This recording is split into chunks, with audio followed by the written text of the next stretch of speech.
25 years ago, I graduated from the University of Tulsa with a degree in MIS and went into the software business, and specifically are working with manufacturers and integrating their ERP systems into the shop floor.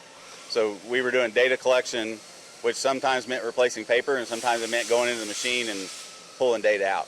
Well, Mike, I had to bring that up first because if we're talking modern day machine monitoring, and you have a machine shop that you've invested in about 5 years ago as it continues to grow and grow and grow, I believe even doubled over the last 5 years. Congratulations to that. Thank you. We must, for the audience, build that foundation of going, well, Mike's kind of a young machine shop owner. Why did he immediately go into a Pro Shop ERP and a Datanomix? Well, it's because of these reasons. And what do you find out from this stuff? The company was paper-based when we bought it, which is great. They have a long history, 40-year history at that point of good work, good customers, profitability, so forth.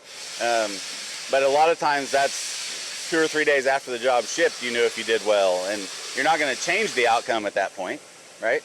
So knowing the data that's available, I wanted more current and accessible data to make decisions in a more real-time basis and change the outcome of a job, capture tribal knowledge, and so forth.